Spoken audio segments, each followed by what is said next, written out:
Hoy es 5 de noviembre de 2024, martes. Inteligencia artificial, negocios, parte primera. Más noticias sobre el mercado de robotaxis, que últimamente salimos como mínimo a noticia por semana. Una nueva empresa, bueno, no nueva, es una empresa que ya tiene sus años, creo que es una empresa que se creó hace como unos 10 años y después compró Amazon. La empresa se llama Zoox, escrito Z-O-O-X. Bueno, pues esta, la que llamaremos para que sea más fácil de pronunciar, Zoox, va a empezar o ha anunciado que va a empezar su servicio de robotaxi en San Francisco y en Las Vegas. Literalmente ha anunciado que lo empezará en las próximas semanas. Lo que va a empezar es, como ya hicieron en su día también Waymo y Cruise, empezar con un servicio exclusivo para empleados de la empresa y en zonas limitadas, tanto de San Francisco como Las Vegas, con el plan de lanzar el servicio comercial en 2026. Así que uno más que se une a la fiesta de los robotaxis. Otra noticia de negocios que me ha llamado la atención es que Google ha presentado esta semana los resultados del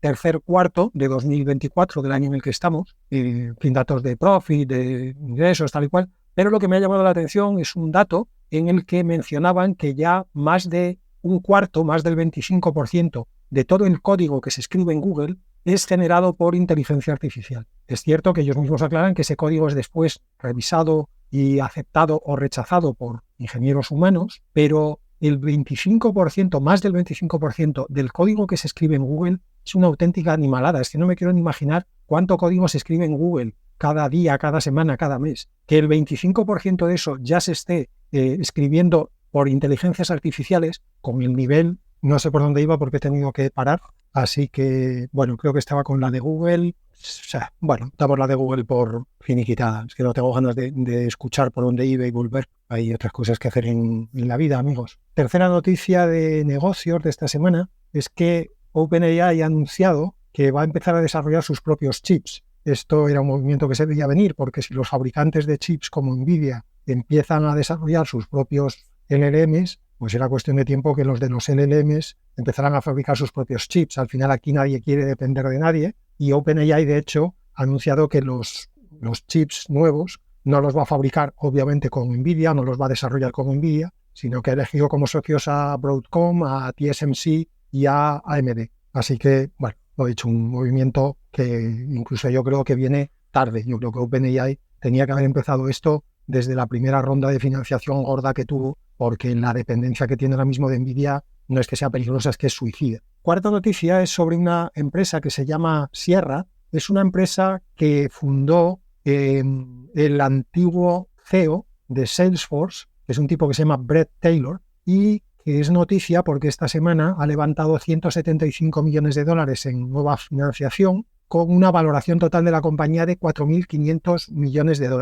Para dar un poquito de referencia, esta ronda de financiación llega menos de un año, alrededor de un año, desde el lanzamiento público de la empresa, de la startup. Así que la valoración ha ido a toda velocidad. ¿Qué hace Sierra? Y eso es lo importante, más allá de los números, que también está muy bien, pero ahora mismo en inteligencia artificial hay unos niveles de inversión tan altos que tampoco es una gran noticia que a alguien le den, sorprendentemente no es una gran noticia que a alguien le den $175 millones así, toma majo, a ver en qué te los gastas. Sierra se dedica a desarrollar chatbots para Customer Service. Y esto, como ya he comentado en algunos otros episodios recientes, se está convirtiendo en una tendencia que acelera a marchas forzadas. El intentar sustituir los servicios de atención al cliente con humanos por servicios de atención al cliente de chatbots, como mínimo en los primeros niveles de atención al cliente. El elemento diferencial que vende Sierra con respecto a los otros productos similares que ya hay en el mercado es que ellos, al parecer, han desarrollado, supongo que a base de fine-tuneos y trainings específicos, han desarrollado un agente de Customer Service que tiene muchas menos alucinaciones que los de la competencia. Digo que asumo que lo han hecho porque ya tienen clientes de verdad, creo que Weight Watchers es uno de ellos, y ya están facturando, anualizado, $20 millones anuales, facturando, no profit. Por cierto, fijaros el multiplicador que se les está metiendo en las rondas de financiación a este tipo de empresas. Hablamos de que una empresa que está proyectando $20 millones anualizados se ha valorado en $4.500 millones. Eso es un multiplicador de más de 200. Obviamente no se espera que la empresa vaya a estar facturando 20 millones al año, pero va a tener que crecer a toda velocidad y mucho para encajar en una valoración de 4.500 millones. Así que un jugador más, y este de tamaño importante en el sector de los chatbots para Customer Service, y un ejemplo más, que en las últimas semanas han salido como setas, de cómo la inversión en inteligencia artificial se está empezando a mover de la búsqueda de la inteligencia artificial general, sea eso lo que sea. Yo creo que los inversores, que suelen ser lentos en este tipo de cosas, lentos también no solamente poniendo la pasta, sino lentos de entendederas a veces, porque es imposible que entiendan de todos los sectores en los que invierten, creo que han tardado en darse cuenta que eso de la inteligencia artificial general ni siquiera se sabe muy bien qué es, ni siquiera se sabe muy bien cuándo o cómo podrá conseguirse, y están empezando a mover el dinero hacia cosas más concretas, que sin ser ya un negocio claro, porque, repito, estos tipos de sierra están facturando 20 millones de dólares anualizados, pero como mínimo son un negocio que ya factura, y todo apunta a que este tipo de inteligencia artificial agéntica, de, en este caso, chatbots o de herramientas concretas para realizar acciones en empresas, son un negocio como mínimo menos arriesgado todavía lo es, pero menos arriesgado que el invertir en el típico mastodonte de motor o de modelo de lenguaje generalista, que si aciertas muy bien, porque serás la base de un montón de herramientas que vendrán detrás y todas te tendrán que pagar a ti por el uso de tu LLM, pero si no aciertas te arruinas porque has invertido en tiempo de desarrollo y sobre todo en uso de hardware una auténtica millonada. Y la última noticia de negocios tiene que ver precisamente con Salesforce, la ex empresa de Bret Taylor, el de Sierra, de la industria anterior, y es que Salesforce ha presentado ya oficialmente y a disposición de quien quiera su precisamente agente de inteligencia artificial para Customer Service, al que siguen llamando Agentforce. Bueno, pues Agentforce ya está a disposición de los clientes de Salesforce y básicamente es, entiendo, aunque habrá que ver a medida que se use en casos reales, pero por la descripción entiendo que es lo mismo que presenta Sierra. Es una herramienta sin necesidad de desarrollo interno por parte de la empresa, una herramienta de estas de no-code, para que las empresas, digamos, hagan un plug and play, cojan esta herramienta de Salesforce o cojan la de Sierra que os contaba antes, la integren en sus servicios y tengan de repente una legión de agentes no humanos que atiendan a los clientes, bueno, pues sin quejarse, sin discutir con el cliente, sin ser bordes, sin quemarse en el trabajo, sin, obviamente, pedir vacaciones, ni pedir bajas, ni tal. Y esto lo digo siempre, pero no está de más repetirlo una vez más, no lo digo como una crítica hacia los humanos, yo también soy humano, aunque no me gustaría, pero es lo que me ha tocado, y entiendo que todos queremos trabajar lo menos posible, cobrar lo más posible, tener las mayores vacaciones posibles, los mayores beneficios marginales posibles, el mejor servicio médico posible, ya, pero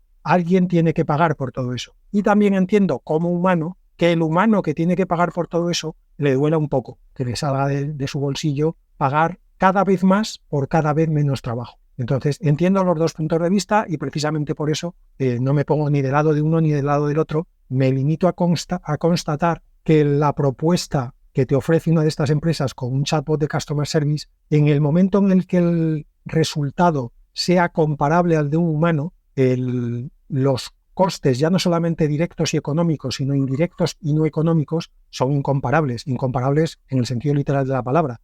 En eso gana el agente de inteligencia artificial por paliza. Vamos con el área de desarrollo, que esta semana hay algunas cosas muy chulas y en píldoras también hay algunas cosas muy chulas. Sobre nuevos modelos, nuevas versiones, pues esta semana solo meto uno, aunque como todas las semanas ha habido decenas y decenas de presentaciones, upgrades, variantes de todos los modelos que hay por ahí dando vueltas. Pero bueno, me ha parecido un poquito más relevante que por fin sabemos quién es el misterioso modelo que se llamaba Red Panda, de nombre de guerra, digamos, en Hugging Face. Los que estéis en el ajo sabréis que desde hace unos días en Hugging Face había un run por un nuevo modelo que se había incorporado a Hugging Face. Como digo, tenía de nombre de usuario Red-Panda. Era un modelo de texto a imagen y daba unos resultados espectaculares. Espectaculares quiere decir mucho mejores que cualquiera de los que teníamos hasta ahora. Bueno, pues finalmente ha salido la empresa que estaba detrás de Red Panda a decir, la empresa es una empresa que se llama Recraft AI, escrito R-E-C-R-A-F-T, Recraft, y el modelo, como no podía ser de otra manera, se llama Recraft V3. Bueno, pues ya sabemos quién es el que estaba detrás de Red Panda y se confirma, ya después de varios días disponible en Hugging Face, que a día de hoy este es el mejor modelo de texto a imagen que hay. No solamente en las tareas que ya están más fin, más conseguidas en todos los modelos que ya había, sino que destaca también especialmente en tareas con prompts muy largos, en los que los modelos que teníamos hasta ahora a veces sufrían un poquito para mantener la consistencia, para que lo que les decías al final del prompt encajara con lo que les habías dicho al principio del prompt. Este Recraft es especialmente bueno en esos prompts largos y además es especialmente bueno en mantener la consistencia en la anatomía humana. Y como sabéis, los que hayáis usado modelos de texto e imagen, era una de las debilidades que no acababa de conseguir superarse. El que de vez en cuando apareciera un dedo de la mano donde no tenía que estar, o una oreja un poquito en un sitio que no era muy normal. Entonces, este Recraft es especialmente bueno también en gestionar la anatomía humana, incluso, como digo, en prompts largos. La primera noticia de desarrollo, digamos, de esta semana es que tiene que ver de nuevo con Salesforce, tiene que ver con modelos de series temporales, de los que he hablado también aquí últimamente, y es un sector en el que parece que empieza a haber algún desarrollo nuevo. Era algo que llevaba atascado, yo diría que un año, 2 años. El tema de las series temporales, una cuestión difícil, como hemos visto ahora, por ejemplo, desgraciadamente, con uno de los ejemplos típicos es la predicción meteorológica. Pues ahora hemos visto un triste ejemplo de lo difícil que es hacer predicciones meteorológicas precisas, y es un ejemplo clásico de una serie temporal. Bueno, pues Salesforce ya tenía un modelo de predicción de series temporales al que llamaba Moirai escrito como si fueran unas siglas, MOIRAI, y fue uno de los primeros modelos, digamos, fundacionales en series temporales, y lo que ha presentado esta semana es una variante que han hecho sobre Moirai con Mixture of Experts, al que han llamado, obviamente, Moirai Moe, que ya empieza a sonar a juego de palabras. Lo interesante de este Moirai Moe, aparte de que los resultados han sido muy buenos, es que al incorporar el Mixture of Experts han tenido que cambiar un poco la arquitectura interna, la arquitectura previa, hacia un mecanismo más de self-attention para poder incorporarle el MOE y que por lo tanto después eso lo pueda gestionar una arquitectura de transformers. Y esto lleva una vez más a la conclusión de que hay que ver la potencia que tiene la arquitectura de transformers para todo. En cuanto consigues adaptar algo a una arquitectura de transformers, casi inmediatamente solamente en gestionar el problema con una arquitectura de transformers ya mejora el resultado. En este caso, como digo, además, a los transformers los han usado en una estructura de Mixture of Experts. Con esos dos cambios, con el cambio de arquitectura Self-Attention para poder utilizar transformers y además usar Mixture of Experts, han conseguido que este Moirai Moe supere a todos los modelos actuales en zero shot, o sea, sin ejemplos previos, lo supera a todos de lejos, y en full shot, o sea, dándoles todos los ejemplos que le puedas dar, supera a todos menos, pero también los supera. Cuando digo a todos, incluyo a los más comunes, que son Times FM, que es otro de los clásicos, y Kronos, que también es uno que lleva ya tiempo en el mercado. Y por supuesto, Moirai Moe también mejora al Moirai original, con el añadido de que al ser Mixture of Experts utiliza muchos menos parámetros. La cifra concreta es que con Moe da un 17% de mejor resultado utilizando 65 veces menos parámetros. Y la otra virtud que tiene este Moirai Moe, como ya tenía el Moirai original, es que es open source, no solamente el modelo, sino el dataset que han utilizado para el pre-training, que se llama LOTSA, L-O-T-S-A. Todo esto, aparte de para que quede muy bonito las siglas, los digo siempre, lo vuelvo a repetir una vez más, lo digo por si alguien tiene curiosidad en el tema concreto de series temporales y quiere tirar un poquito más del hilo, porque por lo menos tengáis algunas referencias de nombres y de empresas y de variantes para que podáis googlear a vuestro gusto. Siguiente noticia de desarrollo es que Meta Facebook, quiere decir Meta, la empresa de Facebook, y dentro de Meta la variante, la unidad de negocio o de lo que sea que se llama FAIR como justo en inglés, pero en este caso es el acrónimo de Fundamental AI Research. Bueno, pues Meta FAIR ha presentado esta semana varios papers y varios prototipos enfocados en robótica. Y es una cosa que me ha llamado mucho la atención porque no sabía yo que Meta, y FAIR en concreto, dentro de Meta de FAIR, he visto papers en el pasado,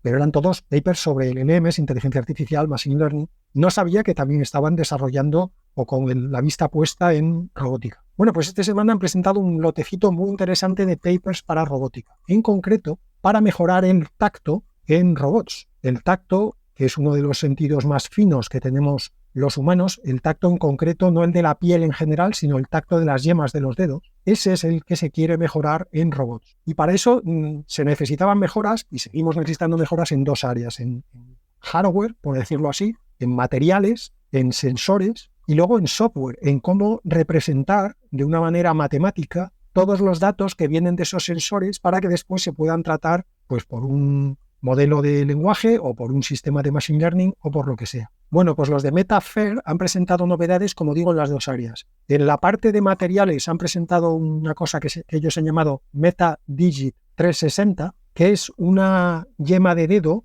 táctil que recibe datos de 18 sensores diferentes dentro de esa yema del dedo, lo cual da una precisión a la hora de entender lo que estás tocando y cómo lo estás tocando muy superior a las yemas de dedos que estamos utilizando hasta ahora, que en muchos casos ni siquiera las utilizamos porque hay robots que en la mano la utilizan más como una herramienta de acción que como una herramienta de información. Tienen a lo mejor un sensor básico de presión y temperatura y poco más. Aquí estamos hablando ya realmente de acercarnos al nivel de detalle que tiene la yema de una mano humana. Y en cuanto al software, han presentado un sistema al que han llamado MetaSparse, escrito SPARSH, que lo que viene a ser es un sistema de codificación general, intentando establecer una especie de estándar sobre todos los datos que se recogen en sensores táctiles, sean estos MetaDigit 360 de los que os hablaba ahora, o sea cualquier otro tipo de sensor táctil del que quiera recoger información, no en el momento en el que lo quieras utilizar como actuador, sino como informador.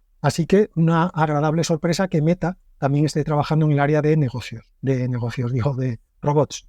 Y la última noticia de desarrollo de esta semana que me ha interesado y me ha interesado mucho, tiene que ver también con robótica y se refiere a un paper en el que el MIT, el Instituto Tecnológico de Massachusetts, ha presentado una nueva arquitectura a la que han llamado Heterogeneous Pre-trained Transformers, a la que vamos a llamar, para no liarnos con la lengua, HPT, que lo que hace es unificar todos los datos que un robot recibe de todos sus interfaces con la realidad. ¿A qué me refiero con esto? Vamos a ver. Un robot es un sistema muy complicado porque intentamos que un robot sea similar a un ser humano, digamos que a largo plazo el objetivo es que fuera incluso superior a un ser humano, y por lo tanto, como un ser humano, un robot recibe información de un montón de fuentes y se espera que, en función de la información que va recibiendo, tome acciones también a través de un montón de actuadores. Pensad en el caso de un ser humano. Un ser humano, cualquiera de nosotros, estamos recibiendo continuamente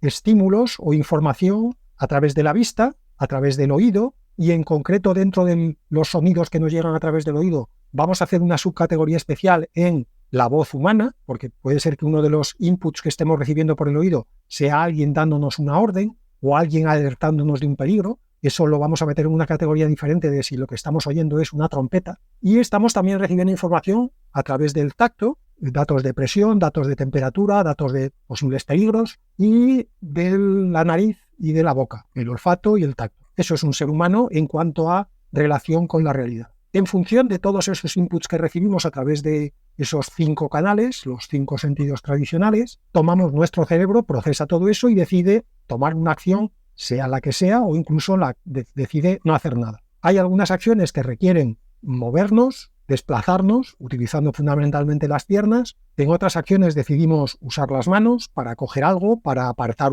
algo que nos molesta, para repeler un peligro. En otras decidimos acercarnos más para ver mejor lo que estamos viendo, para escuchar mejor lo que no estábamos escuchando bien. En fin, hay miles literalmente de acciones que puede tomar un ser humano, no puedo hacer una lista exhaustiva ahora. Con un robot intentamos hacer lo mismo, pero el problema, en la primera parte, en la parte de interpretar la realidad, de recibir estímulos e información de la realidad, es que el robot, como nos pasa a los humanos, recibe información a través de fuentes muy diferentes. Lo que recibe, por ejemplo, de sus cámaras es un tipo de información muy diferente de lo que recibe de sus sensores de presión o de los sensores de detección que pueda tener en las yemas de los dedos. Y el problema, por lo tanto, cuando hay que entrenar a un robot, es que necesitas tener datasets de imágenes para entrenar las cámaras, de rugosidades, presiones, temperaturas para entrenar los dedos, de sonidos para entrenar los micrófonos, y dentro de los sonidos de lenguaje humano para que aprenda a entender instrucciones humanas. Y por lo tanto, hasta ahora lo que se hacía era entrenar al robot como en bloques separados.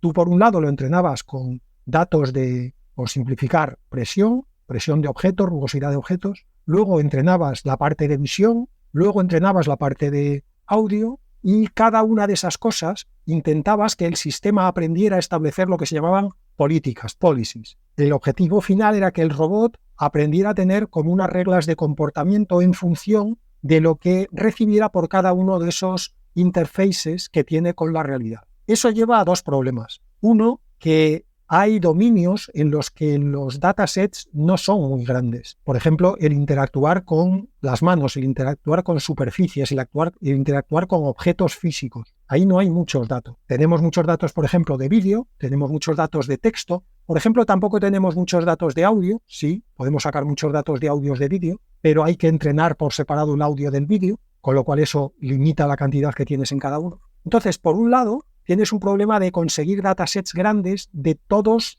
los, entre comillas, sentidos que quieres entrenar en el robot. Y por otro lado, tienes el problema de que estás entrenando al robot en bloques, en cierto modo, independientes. El robot establece policies para la vista, policies para el tacto, policies para el oído, y como sabemos los seres humanos, muchas veces lo que tienes que hacer es combinar los inputs que te llegan a través de distintos sentidos, combinarlos en un output común. Tú tomas una acción única a partir de lo que ves, escuchas, tocas, sientes, etc. Bueno, pues lo interesante justamente de este paper del MIT es que han desarrollado, o ellos creen que han desarrollado, es lo que presentan en este paper, una arquitectura, este HPT, que lo que hace es, por decirlo así, establecer un lenguaje común al que se traducen todos los inputs que puede recibir un robot. Es, pues sí, como una especie de traductor que, independientemente de que el input sea un dato de presión, un dato de temperatura, una imagen, un sonido, lo que sea, lo convierte a unos tokens, y de hecho les llaman así en el paper,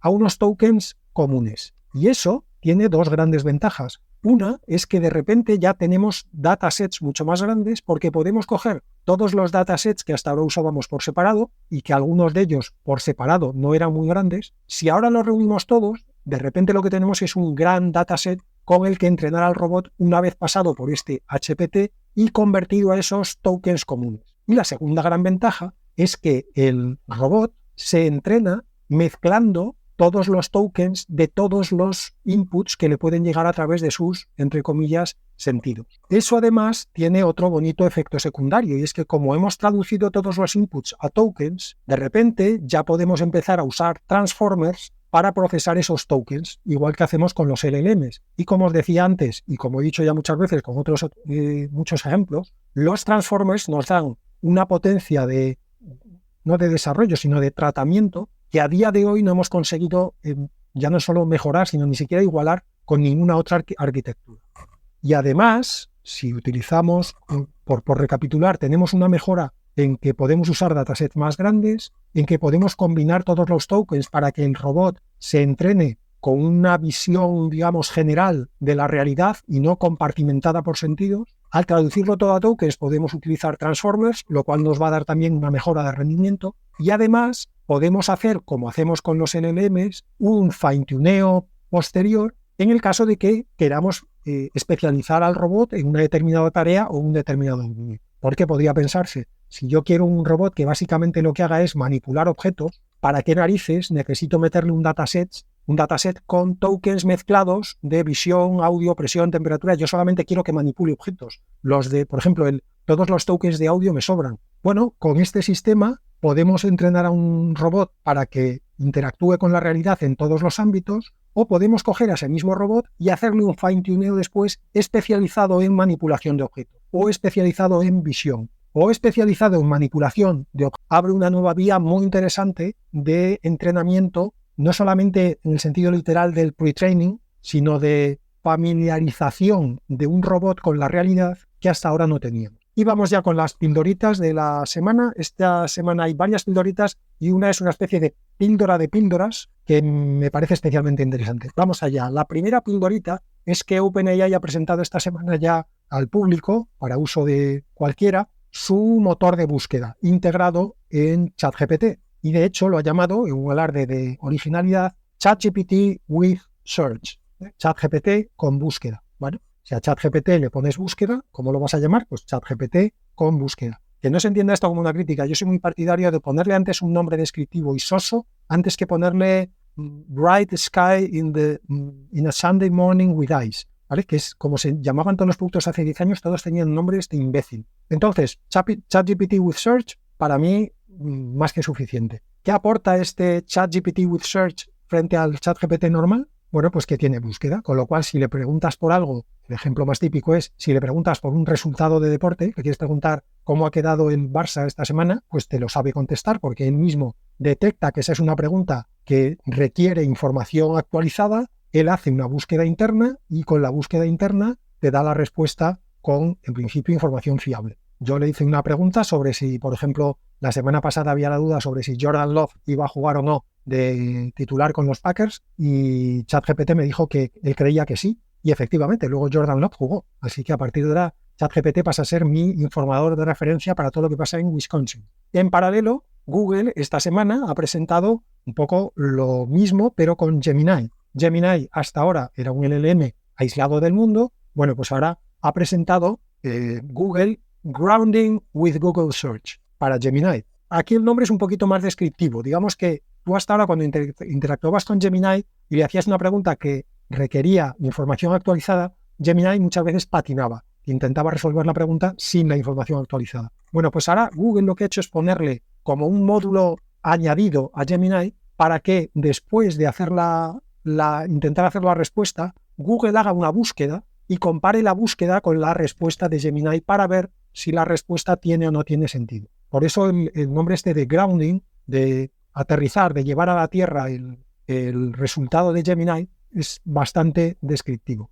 Tanto lo de OpenAI, lo de ChatGPT with Search, como este grounding with Google Search, intentan resolver el mismo problema, y es que los LLM sean capaces, primero, de detectar cuando una pregunta requiere información actualizada, después de buscar esa información actualizada y finalmente de incorporar la información actualizada en la respuesta. Puede parecer que los 3 pasos son el mismo, pero no, amiguetes. Cada paso tiene su miga, especialmente el primero, el de saber diferenciar las preguntas que requieren información actualizada de las que no. Segunda pildorita es que Meta ha anunciado que espera lanzar Llama 4 a principios de 2025, Early 2025. Son las palabras textuales, y que está utilizando más de 100.000 H100s de NVIDIA para el training. Os recuerdo que una H100 de NVIDIA cuesta unos $35.000. Están utilizando 100.000, pues haced vosotros la cuenta que a mí se me salen los ceros de la pantalla. Al hilo de esto, por cierto, os dejo en las notas del podcast un enlace a un vídeo de YouTube donde un youtuber hace una presentación, más que en vídeo, en fotos combinadas, del centro de datos en el que xAI, la división de inteligencia artificial de X, Bing y Elon Musk, pues es un centro de datos en el que xAI aloja 100.000 GPUs. Entonces, me ha parecido que las dos cosas vienen un poquito a cuento. Si queréis tener una imagen de cómo es uno de esos centros de datos con 100.000 H100s de NVIDIA, donde tanto xAI como Meta entrenan a sus LLMs, pues en este vídeo tenéis unas imágenes más que vídeos, pero es entretenido de ver, que son, como no podía ser de otra manera, espectaculares. O sea, la cantidad ya no solo por las H100, que es lo de menos, están bien en sus cajitas, pero no me quiero ni imaginar el cableado de esos centros de datos. De verdad que no digo yo que pagaría dinero. Bueno, pagaría dinero, tampoco mucho, pero pagaría dinero porque alguien me dejara estar una semana visitando el centro de datos ese a mi libre albedrío. Tercera pildorita es que una empresa de biotecnología que se llama Iambic Therapeutics, Iambic escrito I latina A-M-B-I-C, que es una empresa que, por cierto, está participada por NVIDIA, ha presentado lo que según ellos es un breakthrough en inteligencia artificial, en modelos de inteligencia artificial destinados al desarrollo de medicamentos, que según ellos podría reducir la inversión necesaria para desarrollar nuevos medicamentos a la mitad. Se estima, según vi en alguna de las noticias que leí relativas a esta presentación, que desarrollar un nuevo medicamento de media cuesta unos $2.000 millones. Según ellos, esos $2.000 millones podrían convertirse en $1.000 millones, porque lo que han hecho es un modelo predictivo, al que han llamado Enchant, E-N-C-H-A-N-T, que lo que hace es intentar detectar en las fases previas de desarrollo del medicamento si el medicamento tendrá o no tendrá éxito. tiene un nivel de acierto de 0,74, asumo que es sobre 1, pero incluso aunque no fuera sobre 1, lo que da una buena referencia es comparar con lo que teníamos hasta ahora. Y hasta ahora, los modelos que tenían un nivel de acierto más alto tenían 0,58. Recuerdo que este nuevo Enchant tiene 0,74. Está aumentado, haciendo un porcentaje un poco así raruno, como casi un 50% el nivel de precisión que tenían los modelos hasta ahora. Es especialmente interesante el que haga la predicción en las primeras fases del desarrollo, porque eso hace que se eliminen en esas primeras fases los que menos probabilidades tengan de éxito, y obviamente como los eliminas en las primeras fases, la cantidad de dinero que te ahorras es mucho más grande que si tuvieras un modelo que lo que hiciera fuera predecirte ya cuando estás en ensayos clínicos con humanos, que es la última fase. Y voy ahora con esta píldora de píldoras que os decía, porque leí una noticia a raíz de la cual empecé a tirar del hilo, y eso me llevó a otra, y eso a otra, y eso a otra, sobre cómo se está utilizando la inteligencia artificial para ayudar en el tratamiento de personas mayores con demencia de distintos tipos. Todo empezó porque leí una noticia de un tipo que se llama Pete Middleton, que vive en Northamptonshire, que es el típico nombre de pueblo inglés, que los ingleses pronuncian comiéndose la mitad de las vocales y el 75% de las consonantes, de tal manera que ellos dirían algo como Northamptonshire. En el Reino Unido estamos hablando, por supuesto, que es un tipo muy interesante. Este señor, que ya tiene una edad, fue diagnosticado de demencia hace 5 años, una demencia de progresión lenta, y él, que ya sabía programar, no sé si es ingeniero de software o lo que sea, pero el caso es que el tipo sabía programar. Esto, por cierto, es una cosa que nos vamos a encontrar cada vez más. Ahora, cuando pensamos en un señor de 70 años, pensamos en un señor que fue, no sé, carpintero o labrador, y cada vez más nos vamos a encontrar con que a medida que pasen los años vamos a tener, no te digo que más, pero tantos ingenieros de software con 70 años como con 30. De hecho, probablemente tengamos más con 70, porque los de 30 serán una panda de vagos que habrán crecido con ChatGPT, y si les quitas a ChatGPT no sabrán hacerte ni un loop for, ni un while, ni un if, nada, no sabrán hacer nada. Este es, en fin, el trocito que siempre tengo de quejarme del mundo. Bueno, pues este Pete Middleton, cuando lo diagnosticaron de demencia, como buen ingeniero, en el caso de que lo sea, sino como buen programador, que eso sí es, pensó, esto o me lo arreglo yo o no me lo va a arreglar nadie, que es una mentalidad que en general hay que tener siempre en la vida. Y lo que hizo es empezar a desarrollar un sistema. Primero se hizo miembro y colaborador de la Asociación de Alzheimer de su zona, o del UK, y empezó a desarrollar para esa asociación un software que ha convertido en una app que lo que hace es combinar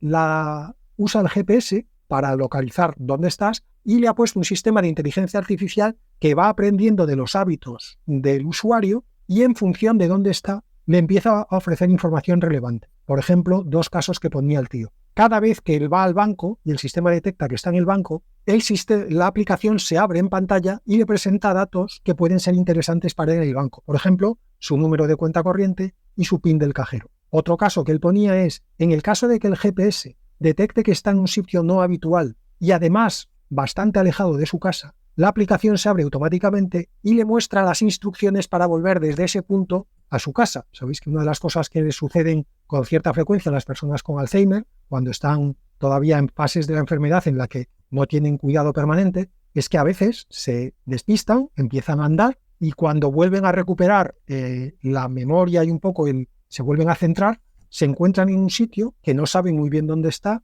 no recuerdan muy bien cómo volver a su casa, y por lo tanto que de repente cojas en el móvil y sin necesidad de nada más, no que tú te tengas que acordar de que en el móvil, que tú al encender el móvil la aplicación ya se haya abierto y te diga, tranquilo Pete, estás en tal sitio, lo que tienes que hacer para ir a casa es anda a 100 metros, gira a la derecha 50, coge el autobús número 28, bájate en la 5ª parada, después anda 40 metros. En fin, entendéis un poco el gist del tema. Me pareció una gran idea y a raíz de este artículo empecé un poquito a tirar del hilo, como os decía. Y eso me llevó a más artículos sobre cómo se está utilizando la inteligencia artificial de distintas maneras en tratamientos, ayudas para personas con demencia. Y llegué así al Florence Project, que es una especie de fundación, asociación, que ha desarrollado ya 3 dispositivos, o sea, tres aparatos físicos, a los que ha llamado Diary, como diario, Music Player, reproductor de música, y Digital Photo Screen, pantalla de fotos digital. Que lo que hace es, primero, son 3 aparatos que lo primero que ya está es muy bien pensado el diseño. Son aparatos muy simples, con pocos botones y botones muy grandes. porque, y este es un mensaje para los fabricantes de dispositivos electrónicos, no todo el mundo tiene 25 años y las manos perfectas. La gente mayor suele tener, para empezar, artrosis, dos enfermedades, por cierto, que existen desde que existe el ser humano y que la medicina no ha conseguido ya no curar, sino ni siquiera paliar, ni aliviar, ni siquiera, en fin, buscarle un poquito de consuelo. Tú vete al médico con unas manos con artrosis y el médico ni siquiera te dará ánimos, porque los médicos están hartos de tratar a gente con artrosis y ya no les queda paciencia ni siquiera para darte ánimos. Te mandará a casa con paracetamol, con ibuprofeno, que por cierto, tú no puedes comprar en la farmacia porque el ibuprofeno de 600 es una herramienta tan peligrosa. Ríete tú de los misiles tierra-aire. Tú necesitas que un tío que ha estudiado una carrera de 6 años te recete ibuprofeno. Esta es otra parte del podcast patrocinado por Gruñones Sin Fronteras, ONG de la que soy presidente y único miembro, porque nadie se apunta, porque me quejo también de los que se apuntan. Bien, pues estos dispositivos de Florence Project, de estos no me quejo, de hecho los alabo, como veis, muy bien diseñados, con pocos botones y muy grandes, y que además pueden ser usados remotamente si el usuario da su aprobación, para, obviamente, los casos en los que el usuario ya está en una fase de demencia más avanzada y ya no recuerda cómo hay que usar el aparato con los botones grandes y de colorines. Bueno, pues este Florence Project lo que hace es, primero, construye una base de datos, literalmente ellos llaman un knowledge bank, de cada usuario mediante conversaciones y cuestionarios que le dan, las conversaciones las tienen en directo con el usuario y los cuestionarios los rellena el usuario cuando todavía está en las fases previas de la demencia. Con eso se construye un banco de conocimiento sobre cómo es el usuario. Los audios se transcriben con inteligencia artificial y después se incorporan al banco de conocimiento. Entonces, a medida que la enfermedad va avanzando y el usuario empieza a tener más lagunas de memoria, estos aparatos le ayudan de una manera que a él le resulte familiar, porque con esa base de datos el aparato conoce las rutinas del usuario, conoce las personas de su entorno. Pues, por ejemplo, hace que cuando esas personas ya empiezan a tener gente que va a cuidarlos a casa, pues unos minutos antes de que aparezca el cuidador,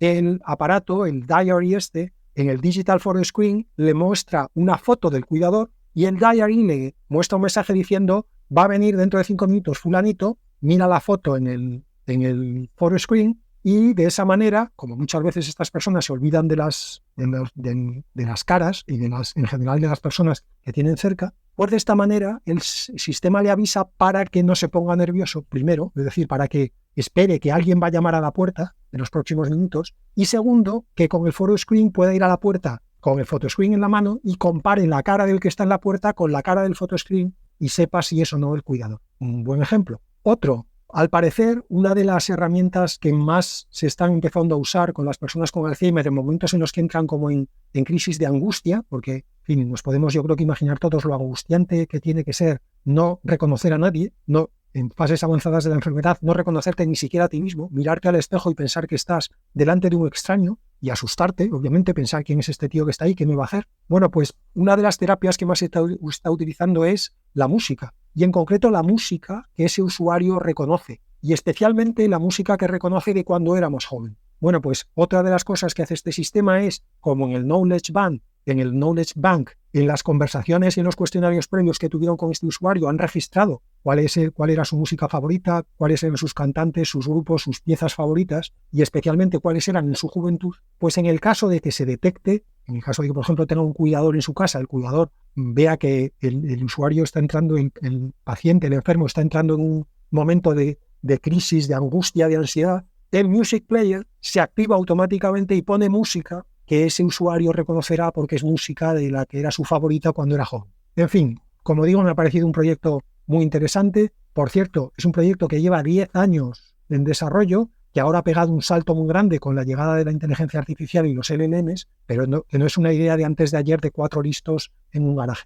Y en el tercer lugar al que me llevó este hilo, del que tiré a partir de la noticia de Pete Middleton, es una especie de bola peluda, vamos a llamarlo, que han desarrollado en Japón, donde si no, es literalmente una bola peluda, si lo miras. Es una especie de robot, así no tiene una forma determinada, tiene pelo suave, debe ser así como muy agradable de abrazar. Se llama Hiro-chan, que es un nombre muy japonés. No tiene cara, literalmente es que es una bola peluda, pero cumple 2 funciones muy interesantes. Hasta ahora se utilizaba básicamente por el tacto, es decir, para que el enfermo de demencia tuviera algo a lo que abrazarse parece ser que también tiene un efecto beneficioso en esos momentos de sufrimiento, de ansiedad. Y ahora lo que han hecho además es incorporarle un chatbot a la bola peluda, a Hiro-chan, para que el usuario en esos momentos de desesperación pueda abrazar al Hiro-chan y el Hiro-chan lo ayude a calmarse, le diga frases tranquilizadoras, en fin, lo intente pues llevarlo a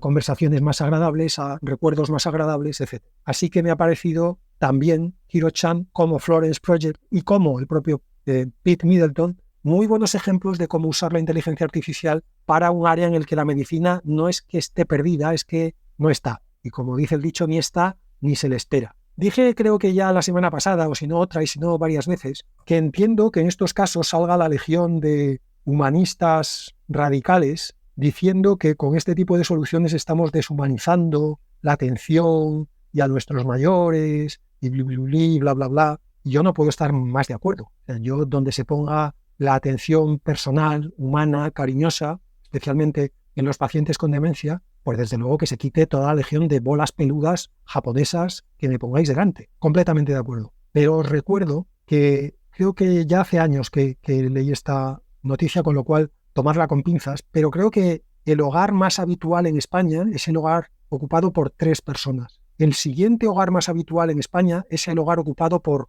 una persona. Entonces está muy bien pensar que el mundo debería ser de otra manera, que los humanos deberíamos ser más cariñosos, que las familias deberían ser, que sí, que todo eso está muy bien, ¿vale? Pero al final lo que estamos viendo es que la gente, por irse una semana de viaje a Londres, literalmente deja al abuelo en la gasolinera. Eso es lo que hay. Somos la especie que somos una especie rastrera, y ya que como especie no parece que venga un horizonte en el que todas las personas mayores con demencia vayan a poder tener un cuidado humano, cariñoso y cercano, a lo más que vamos a poder aspirar es a que algunos de esas personas mayores tengan un cuidado humano que no sea muy huraño, por gente que obviamente va a cobrar y que se va a tomar eso como un trabajo, entre otras cosas porque si te lo tomas de otra manera te hundes en la miseria viendo una y otra vez a personas que están sufriendo. Bueno, pues yo creo que la inteligencia artificial no es la mejor solución, pero es una solución. Sobre todo es una solución factible. La otra, la que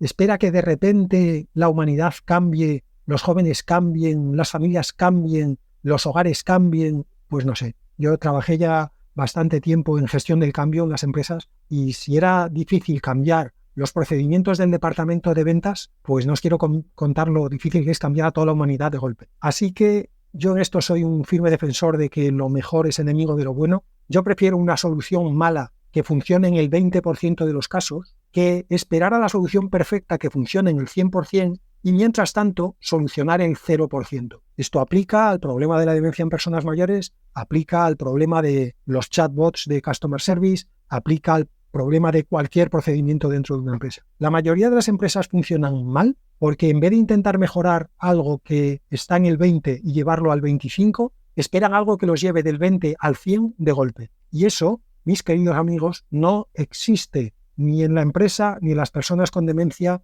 ni en las bolas peludas japonesas. Y la última píldora tiene que ver también con los humanistas, estos irredentos, fundamentalistas, que son el equivalente a lo que eran los teocentristas de antes del Renacimiento, y que básicamente decían que el ser humano jamás podría entender la mente de Dios. Y bueno, no es que hayamos entendido la mente de Dios, no lo sé, igual sí ya, pero vamos, de todos los atributos que se le reservaban a Dios en el siglo XV a los que le han quedado hoy, pues podemos hacer una lista y comparar. Bueno, pues ahora estamos en esa misma fase, solo que en vez de teocentristas tenemos antropocentristas resistiéndose a que el ser humano pierda atributos. Y por eso esta última píldora, que primero os la leo y luego la interpreto, es que Botto, escrito con B y con 2 T's, o sea, B-O-T-T-O, es un, cito textualmente, artista de inteligencia artificial, es decir, una inteligencia artificial, un LLM entrenado o fine-tuneado específicamente para producir arte, ha ganado ya la friolera de $351.600 en subastas en Sotheby's, que por lo que tengo, no sé si ni siquiera si se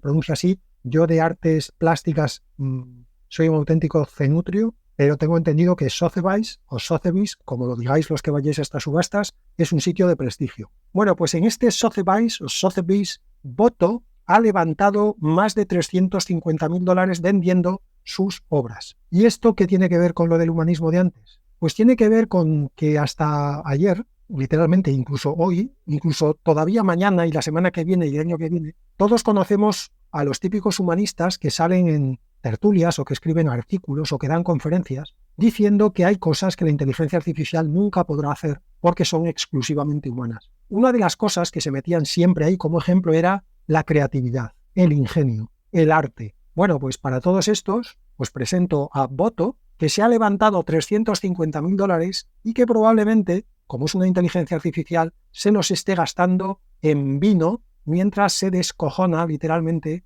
de todos esos humanistas fundamentalistas que cada semana pierden una batalla, pero que paradójicamente creen que nunca perderán la guerra. Eso ha sido todo hasta el martes que viene. Objetos punzantes, con lo cual este HPT